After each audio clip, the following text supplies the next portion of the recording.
আমার বাবা, আমার আল্লাহ তাআলা যে আহলে বায়াতরে পবিত্র বানাইছে, আমরা যদি ওই আহলে বায়াতরে ভালোবাসি, মুহাব্বত করি, আমরা কিন্তু নাজাত পাইয়া যাবো।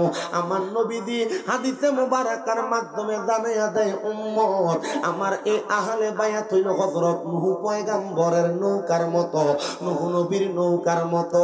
ইয়া রাসূলুল্লাহ, নবী গো, আপনি আহলে বায়াতকে কেন নূহ নবীর নৌকার মতো বললেন? আমার নবী ডাক দিয়া বলতেছেন, উম্মত নূহ নবীর জামানায় যখন প্লাবন হইছে, নূহ নবীর নৌকাতে যারা আরোহণ করছে, তারা ওই প্লাবন থেকে, ভূমিকম্প আর ঝড় তুফান থেকে বাঁচছে। ঠিক তেমন ভাবে আমার উম্মতের মধ্যে যেই উম্মত আমি নবীর আহলে বায়াত বংশধর পাক পাঞ্জাতনরে ভালোবাসবে, এরা তেমন বাইসা যাবে। এবার আপনারা বলেন, আমরা বিপদ থেকে বাঁচার জন্য, আমরা জাহান্নাম থেকে বাঁচার জন্য নবী বংশের ভালোবাসা, আহলে বায়াতের ভালোবাসা অন্তরে ধারণ করার দরকার আছে না নাই? মুহাব্বতের আওয়াজে বলেন, দরকার আছে না নাই?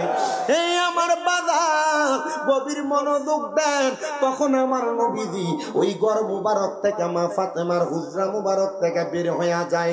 নবী যখন বের হয়, আমার নবীজির সাথে হযরত ইমাম হাসান আর ইমাম হুসাইনকে নিয়ে আমার নবী বাইর হইতেছে।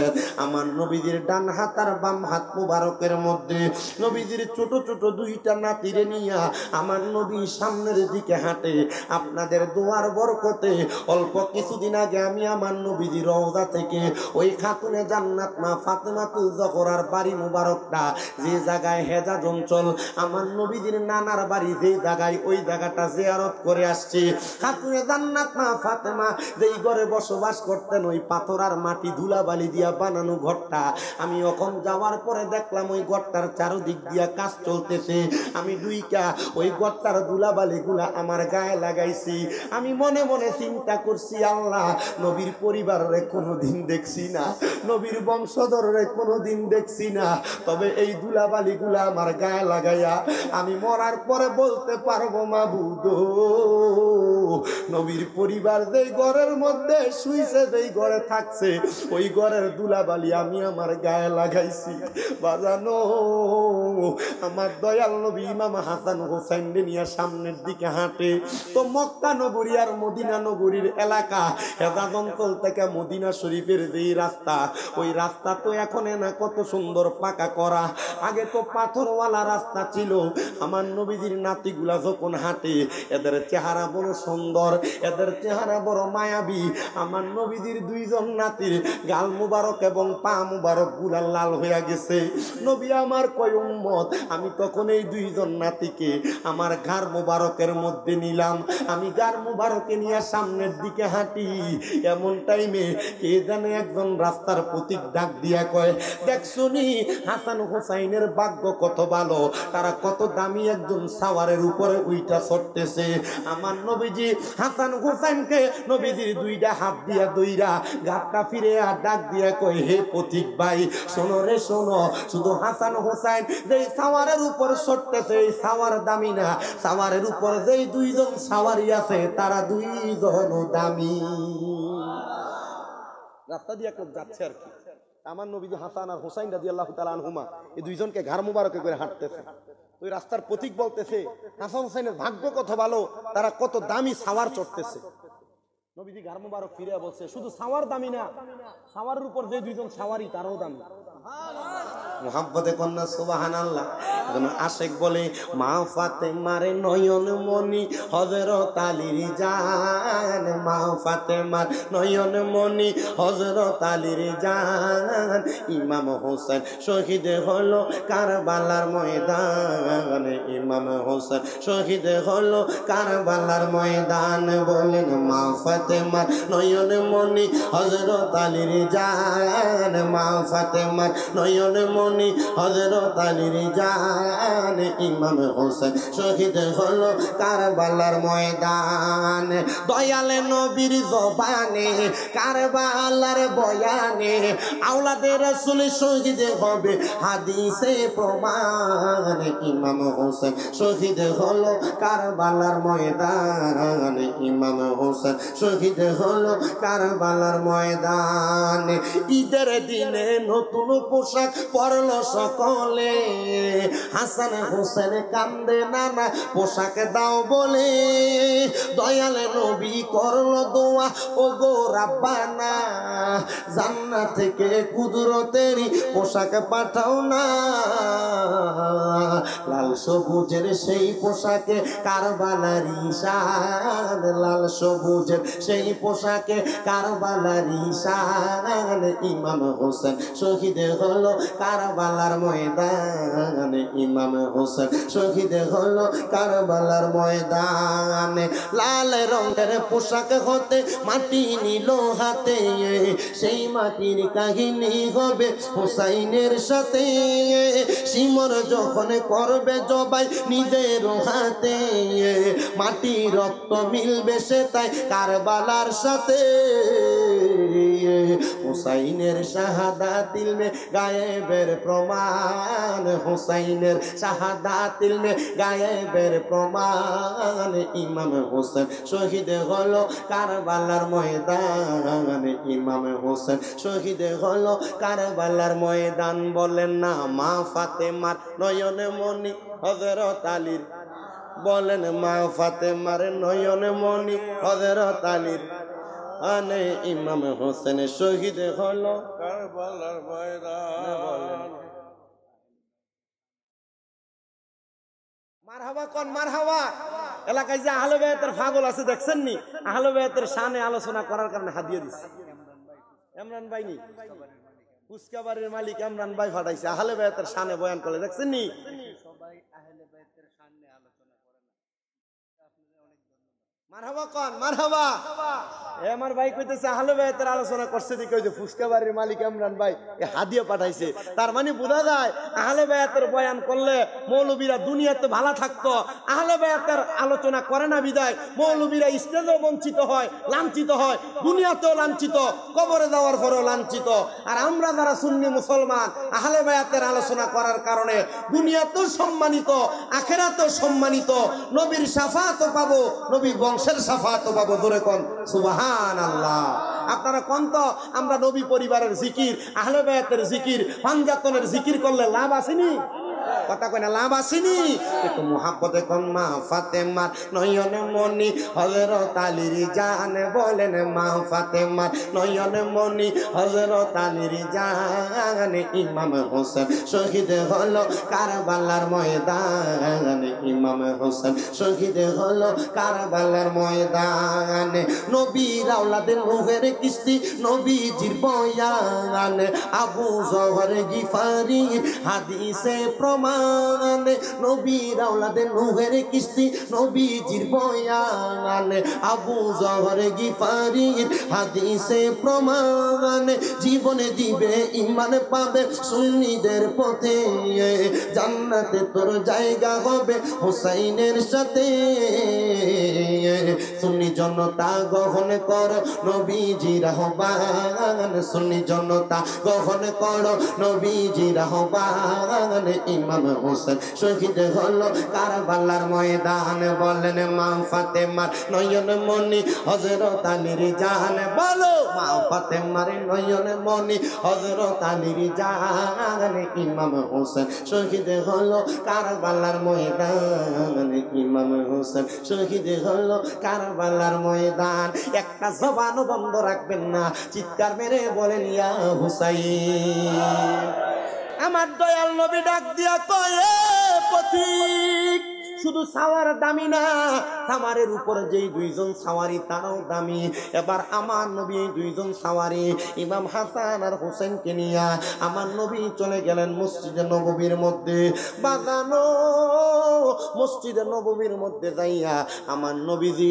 হযরত ইমাম হাসান রাদিয়াল্লাহু তাআলা আনহুরে আমার নবীজির ডান রান মুবারকের উরু মুবারকের মধ্যে বসাইছে আর ইমাম হুসাইন রাদিয়াল্লাহু তাআলা আনহুরে আমার নবীজির বাম রান উরু মুবারকের মধ্যে বসাইছে আমার নবী বসায়া বসায়া ইমাম হাসান আর ইমাম হুসাইনরে আদর করতেছে এমন টাইমে আমার আল্লাহ তাআলা আসমান থেকে ফেরেশতারে পাঠিয়ে দিছে ফেরেশতা জিবরাইল আমিন আইসা আমার দয়াল নবী রাহমাতাল লিল আলামিন নবীর ডাক দিয়া কয় নবী গো ইয়া রাসূলুল্লাহ ইয়া হাবিবাল্লাহ নবী গো আপনি যে দুইজন নাতিরে আদর করতেছেন আমার আল্লাহ বলছে এই দুইজন নাতিরে নাকি আমার আল্লাহর রাস্তায় দিয়া দেওয়া লাগবে আমার নবী ডাক দিয়া কয় জিবরাইল আমার আল্লাহর খবর দিবানি আমি আমারে দুইজন নাতিরে দিব না আমি আমারে দুইজন নাতিরে বড় ভালোবাসি আমি নবী বললাম যারা এই দুইজনরে ভালোবাসবে তারা আমি নবীরে ভালোবাসবে তারা এই হাসান হুসাইনের সাথে দুশমনি করবে তারা আমি নবীর সাথে দুশমনি করবে জোরে কোন আল্লাহু আকবার ভাইও ওই দুষ্ট ইয়াজিদ বাহিনীরা এই দুইজন নাতিরে কষ্ট দিছে ইমাম হাসানরে বিস্মান করাইছে ইমাম হুসাইনের গলা মুবারকে ছুরি চালাইছে কেমনে রে ইয়াজিদ বাহিনী তোরার মনে কি একটু নবীর পরিবারের লাগা মায়া লাগছে না তোরার অন্তরে কি নবীর বংশের লাগা আহলে বায়াতের লাগা মায়া লাগছে না আরে কেমনে নবীর নাতির গলা মুবারকে ছুরি চালাইছো আমার দয়াল নবী ডাক দিয়া কই জিবরাইল আমার আল্লাহরে কইবা আমার দুইটা নাতির বদলতে আমি নবীর দুইটা সন্তান আছে এই দুইটা সন্তানরে যেন নিয়া যায় আমার নবীর ইচ্ছা মোতাবেক আমার আল্লাহ তাআলা নবীজির কলিজার টুকরা দুইটা সন্তানরে ফিরিয়ে নিয়ে গেছে আমার নবীজি তবুও মনে কষ্ট রাখে না আমার নবী কই আমি নবী জানি আমার হাসান হুসাইন হইল জান্নাতের যুবকদের সরদার বাজানো ইমাম হুসাইন রাদিয়াল্লাহু তাআলা আনহু শাহাদাত যখন হয় উনি জান্নাতে শাহাদাত বরণ করার সময় 2 রাকাত নামাজ পড়ছিল রে ওই 2 রাকাত নামাজে আমরা সিজদা দিই 4টা ইমাম হুসাইনে পাক সিজদা দিতে 3টা শামে কারবালা কিতাব পড়তে যায় দেখলাম ওই কিতাবে লিখতেছে ইমাম হুসাইন পাকের বাকি একটা সিজদা আমার আল্লাহ তাআলার কুদরতি কদমের মধ্যে দিবে হুসাইনে পাক ততদিন সিজদা থেকে মাথা উঠাবে না যতক্ষণ হুসাইনের নানা উম্মত গুলারে আমার আল্লাহ জান্নাত দিয়া দিছে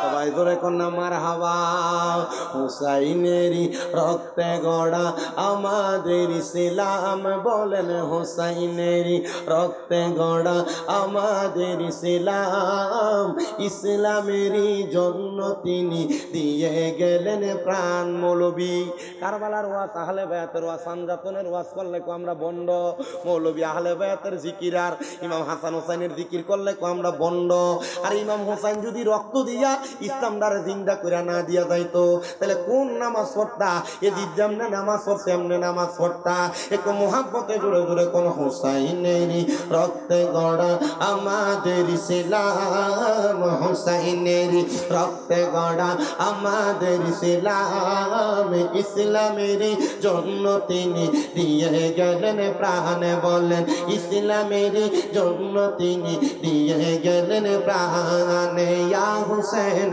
মারহাবা শাহ হুসেন মারহাবা আপনার কষ্ট হইতেছে নাকি ইয়া হুসাইন বললে মারহাবা জোরে বলবেন বললেন ইয়া হুসেন মারহাবা শাহ হুসেন মারহাবা ইয়া হুসেন মারহাবা শাহ হুসেন মারহাবা হুসাইনের রক্তে গড়া আমাদের ইসলাম বলো হুসাইনের রক্তে গড়া আমাদের ইসলাম ইসলামের জন্য তিনি দিয়ে গেলেন প্রাণ ইসলামের জন্য প্রাণ দিছেনি বিশ্বাস আসেনি বিশ্বাস যদি খায় ইমানদার ডান হাত তুলে দেখান ইমান আসেনি বিশ্বাস আসেনি এই দুইটা হাতকে লাগাতে আল্লাহু আকবার ইয়া রাসূলুল্লাহ জিন্দাবাদ নারে তাকবীর সবাই ধরে কোন মারহাবা এই দুইটা হাত নামাইয়েন না, এই দুইটা হাতকে লাড়া দেনার পরে ইয়া হুসেন মারহাবা, শাহ হুসেন মারহাবা, ইয়া হুসেন মারহাবা, শাহ হুসেন মারহাবা। হুসাইনের রক্তে গড়া আমাদের ইসলাম, হুসাইনের রক্তে গড়া আমাদের ইসলাম, ইসলামের জন্য তিনি দিয়ে গেলেন প্রাণ। বলো ইয়া হুসেন, শাহ হুসেন, ইয়া হুসেন, শাহ হুসেন।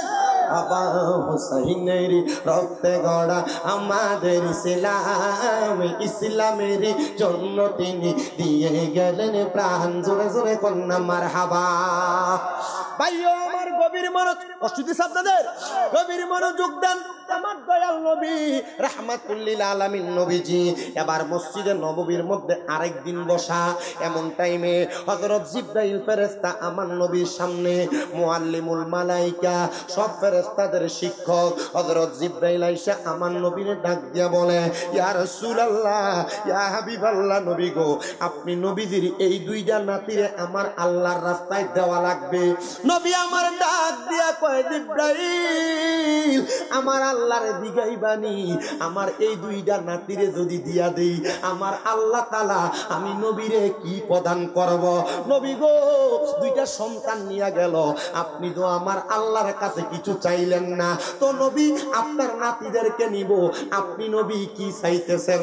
আমার দয়াল নবী রাহমাতাল লিল আলামিন নবী এই কথা বলার সাথে সাথে আমার আল্লাহ তাআলা জানায়া দেয়, জিবরাইল, আমার বন্ধু মুস্তাফারে জানায়া দাও, আমার বন্ধু ইমামে পাকের শাহাদাতের বিনিময়ে যা চাইবো আমি আল্লাহ তা প্রদান কইরা দিব।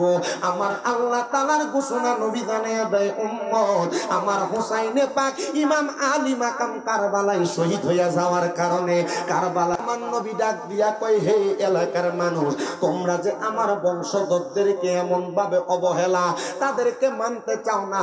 আমার নবীদের কলিজার টুকরা একজন সাহাবী ডাক দিয়া কয়, ঠিক আছে, আসো, তোমরাও একটা মাঠের মধ্যে একত্রিত হইবা, আমরাও একটা মাঠে একত্রিত হইব, কে সত্য কে হক আর কে বাতিল প্রমাণ হইয়া যাবে। নবীর পরিবারকে নিয়ে আমার নবীজি রওনা করলেন মাঠের মধ্যে, আর ইহুদিরা দলে দলে আমার নবীর সামনে আসতেছে। সরি, বংশটার নাম মনে পড়তেছে না, হাদিসে মুবারাকার মধ্যে বড় সুন্দর করে লিপিবদ্ধ করা। আমাদের কুমিল্লা আলিয়া মাদ্রাসার যিনি অধ্যক্ষ, বর্তমান অধ্যক্ষ মহোদয়, কুমিল্লা আলিয়া মাদ্রাসার যিনি মুহাদ্দিস আল্লামা শাহ মুফতি গোলাম মুস্তাফা হুজুরের একটা হাদিসের কিতাব আছে আহলে বায়াতের মুহাব্বতের। আবার শাহপুর দরবার কর্তৃক আমাদের কুমিল্লার একটা হাদিস শরীফ আছে আহলে বায়াতের 40-100টা হাদিসের। ওই কিতাবের মধ্যে এই হাদিসটা বড় সুন্দর করে দেওয়া।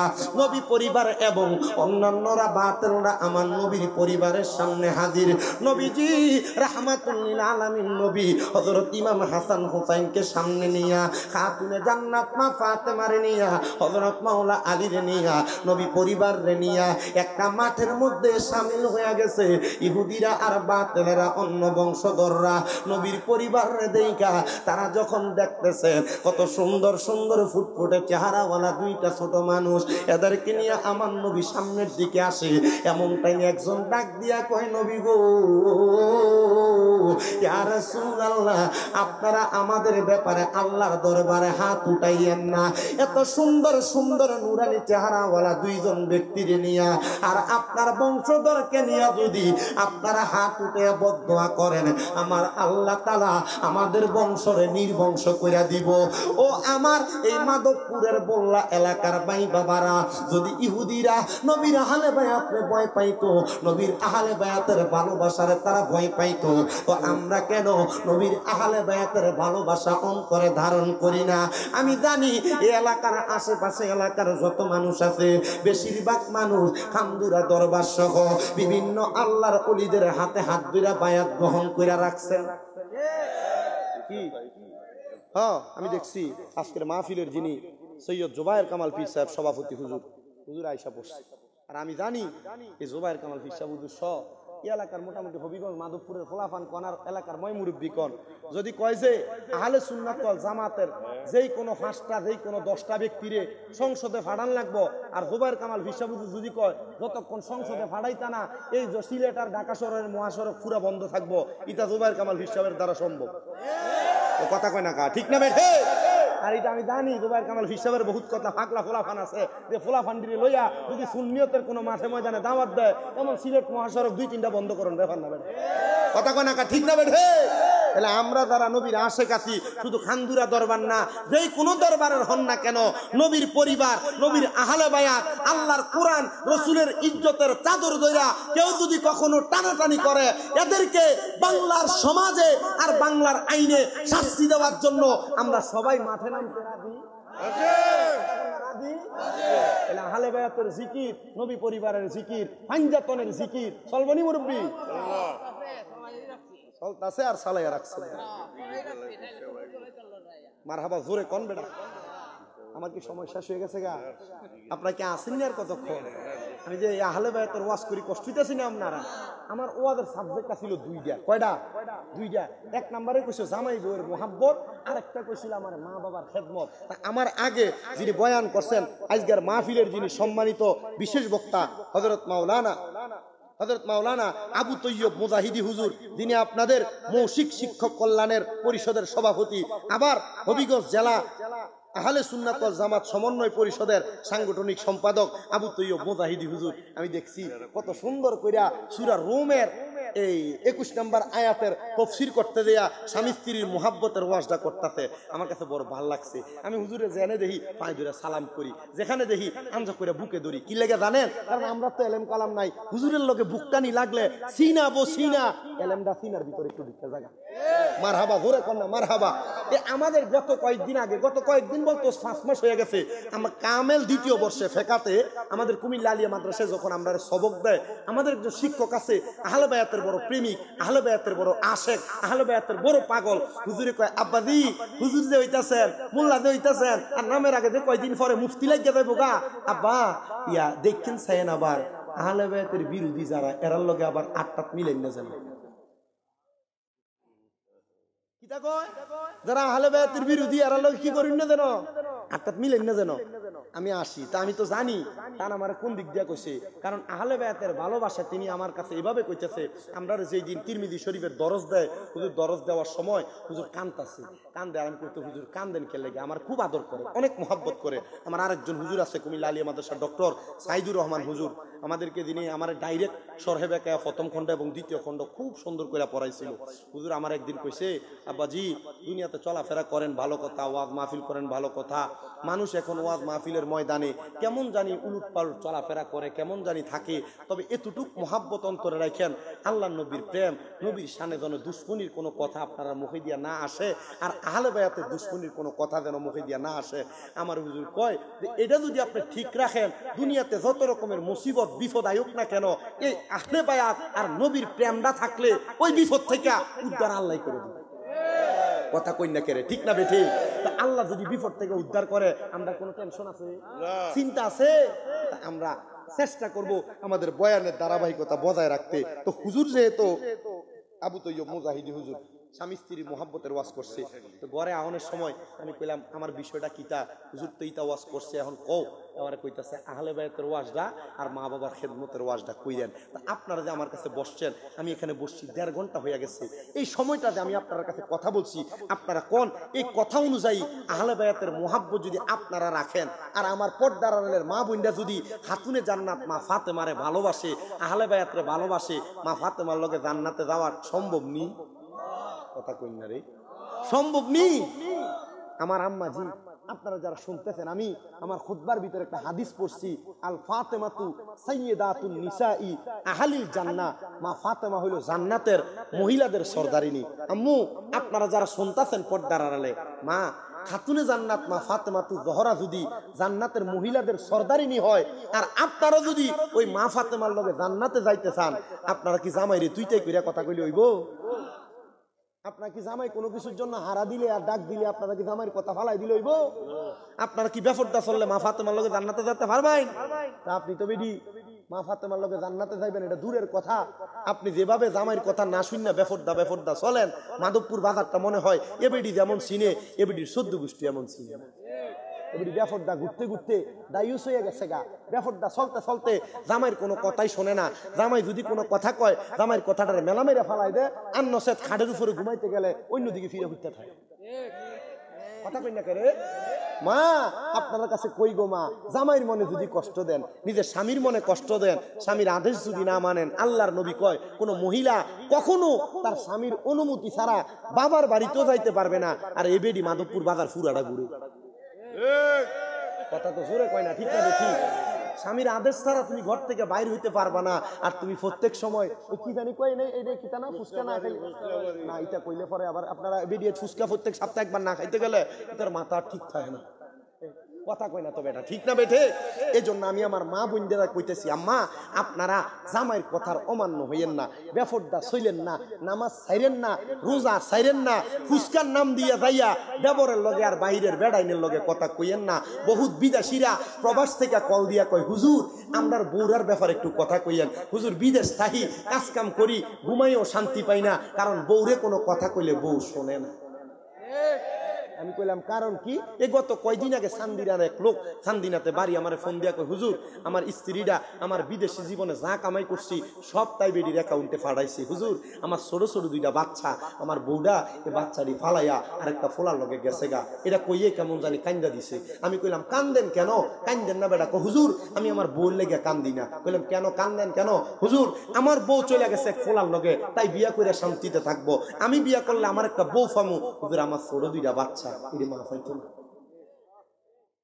আপনি চিন্তা করেন কত কষ্ট মনে থাকলে জামাই এই কথা বলছে।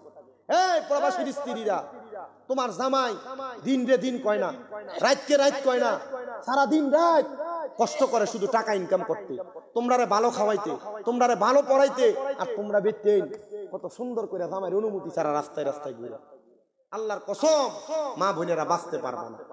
স্বামীর বিরোধিতা কইরো না, স্বামীর কথার বাইরে যাইও না, স্বামীর বদলাম মানুষের কাছে ঘুরে ঘুরে কইও না। কথা কই না কেন? এবেডির 2টা 3টা 4টা বাচ্চা হয়ে গেছে, এখন বলে আর জামাইটা বালা না, জামাইটার ব্যবহার বলে বালা না। কথা কই না কেন? ঠিক না ঠিক? আমি আমার মাদের কাছে বলবো, আম্মু আপনার এই কামটা কইরেন না, জামাইয়ের অবাধ্য হইয়েন না, স্বামীর কথা শুনলেন মাইনেন, স্বামীর কথা শুইনা চললেন। আপনারা যদি স্বামীর কথা মাইনা চলেন, আল্লাহর জান্নাত আপনার জন্য অতি সন্নিকটে। আর আপনারা বেড়াইনও কিন্তু এতটা বেশি ভালো না। বলে জামাই আপনার বউ যদি একদিন তরকারিতে একটু লবণ কম দিছে, আপনি বেডিরে ভাত ফাতে খিচ্ছা মিনি জামাই। কি কন আব্বাজি, ঠিক না? কোনো কিছু করতে দেরি হইলে আপনি তার বাপমার নাম তুইলা গালি দেন।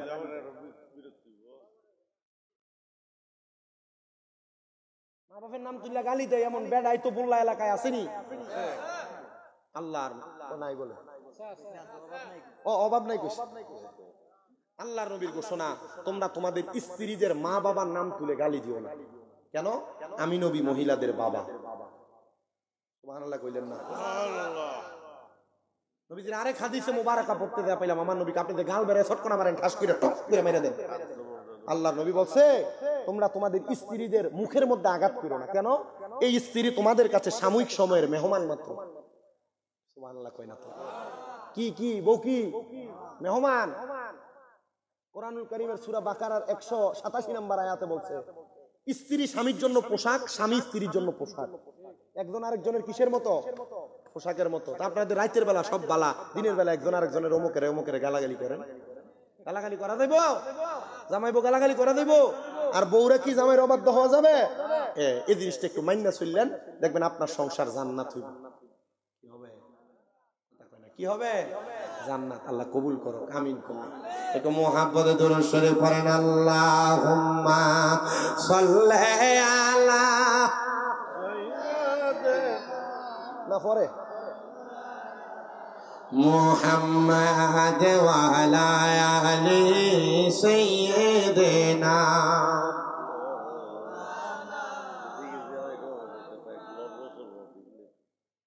আমার হুজুরে বারবার বয়ে বয়ে কইতাছে যে জিকির কদ্দুর করতাম। আজকে যতটুক করছে আহলে বায়াতের ওয়াজ একটুকে ঠিক আছে হুজুরে লই আইবো এর ভিতর আমার ওয়াজ শেষ হবো একটু মোহাব্বতে জিকির করেন আল্লাহ আল্লাহ আল্লাহ আল্লাহ আল্লাহ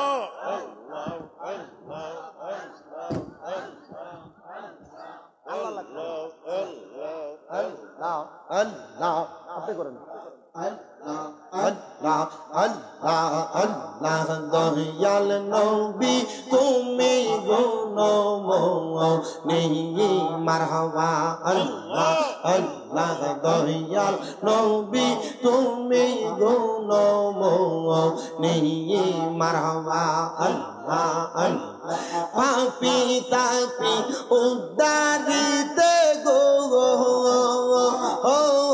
নবী সাজদায় থাকবেন পরি গো নবী দয়াল নবী তুমি গুণময়ী মারহাবা আল্লাহ জবানটা খুইলা আল্লাহর ডাকে শরম নাই আল্লাহ দয়াল নবী তুমি গুণময়ী মারহাবা আল্লাহ আল্লাহ কাউসারের মালিক আপনি কাউসার ফিলাইবা কাউসারের মালিক নবী কাউসার ফিলাইবা ফাফি তাফি উদ্দারিতে গো নবী সাজদাতে পরিবা গো নবী দয়াল নবী তুমি গুণময়ী মারহাবা আল্লাহ দয়াল নবী তুমি গুণময়ী মারহাবা আল্লাহ আল্লাহ জান্নাতের মালিক আপনি জান্নাত পিলাইবা মারহাবা আল্লাহ আল্লাহ পাপী উম্মত উদ্ধারিতে গো নবী সাজদাতে পরিবা গো নবী দয়াল নবী তুমি গুণময়ী মারহাবা আল্লাহ আল্লাহ তোমায় ডাক দিলে বলার প্রাণে চাইও রে ও প্রাণের মুর্শিদ রে ধীরে ধীরে ফিরে ফিরে চাইও রে তুমি ধীরে ধীরে ফিরে ফিরে চাইও রে মারহাবা আল্লাহ আল্লাহ চন্দ্র রইতে আইসো গো মুর্শিদ চন্দ্রের বাহার তোমার গলায় দিব আমরা প্রেমের একটা মারহাবা আল্লাহ তোমার আত্মাতে একটা মিশাইয়া রাঙাই গো তোমার আত্মাতে একটা মিশাইয়া রাঙাই গো প্রাণের মুর্শিদ তুমি ধীরে ধীরে ফিরে ফিরে চাইও গো মারহাবা আল্লাহ আল্লাহ লাল বলো নীল বলো কত রঙের শাড়ি সাজবি দায়ে পরাই দিব সাজাবার কি শাড়ি মারহাবা আল্লাহ আল্লাহ লাল বলো নীল বলো কত রঙের শাড়ি সাজবি দায়ে পরাই দিব সাদা মার্কিন শাড়ি মারহাবা আল্লাহ আল্লাহ ওই দিন কিন্তু নূরের নবী আগাইব রে ও প্রাণের মুর্শিদ গো তুমি ধীরে ধীরে ফিরে ফিরে চাইও রে মারহাবা আল্লাহ আল্লাহ লা ইল্লাল্লাহু মুহাম্মাদুর রাসূলুল্লাহ সাল্লাল্লাহু আলাইহি ওয়াসাল্লাম। একটা জবানও বন্ধ রাখবেন না, জবানটা ছেড়ে দিয়ে উচ্চ কণ্ঠে জোরে জোরে কোন আল্লাহু আকবার। আমার ভাইরা বাবারা, আবার আছেন, আমি আমার ওয়াজের দ্বিতীয় ধাপের মধ্যে চলে যাই। আমার বলছে মা বাবার খেদমতের উপরে একটু কথা বলার জন্য আমি আল্লাহর কোরআন থেকে আপনাদের কাছে ছোট্ট একটা আয়াতের অংশ তেলাওয়াত করেছি, যেখানে আমার আল্লাহ তাআলা বলছে ওয়াবুদুল্লাহা ওয়ালা তুশরিকু বিহি শাইআন ওয়া বিল ওয়ালিদাইনি ইহসানা। আমার আল্লাহ কয় বান্দা তোমরা আমি আল্লাহর ইবাদত করো এবং কোনো কিছুর মধ্যে আমি আল্লাহর সাথে শিরিক করবা না, এবং তোমরা তোমাদের মা বাবার খেদমত করো। যেরকম সুবহানাল্লাহ, মানে মা বাবার প্রতি ইহসান করো, মা বাবার প্রতি ইহসান করো। এ মুসলমান, এ নবীর উম্মতের দলেরা, একটু অন্তরের কানটা লাগিয়ে বয়ানটা শ্রবণ করার চেষ্টা করবেন। আমি কেন আয়াতে কারিমাটা এই জায়গায় বললাম? আপনি নামাজ পড়লেন, আল্লাহর সঙ্গে শিরিক করলেন না, কিন্তু আপনি আপনার মা বাবার মনে কষ্ট দিলেন, এটার কারণে আপনি আল্লাহর দরবারে আসামি।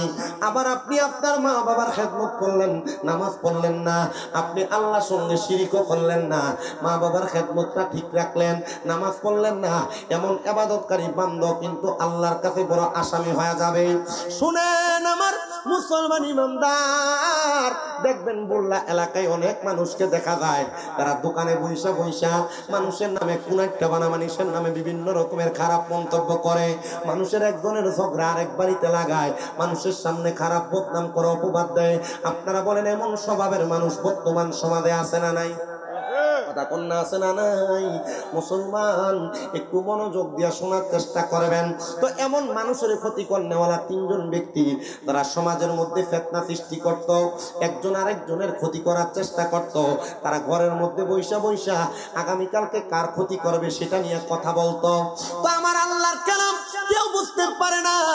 আমার আল্লাহ তারা যখন দুনিয়ার জমিনে কোনো কাজ করে, ওই কাজটার মাধ্যমে দুনিয়ার বান্দারে বড় কঠিন পরীক্ষায় ফালাইয়া দেয়।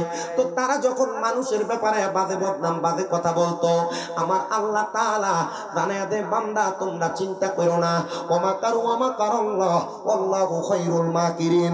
আমার আল্লাহ তাআলার পরিকল্পনার উপর কারোর পরিকল্পনা হতে পারে না। জোরে কোন মারহাবা। আর জবান খুলে জোরে কোন নাম মারহাবা। মুহাব্বতের আওয়াজে জোরে একটা তাকবীর হবে।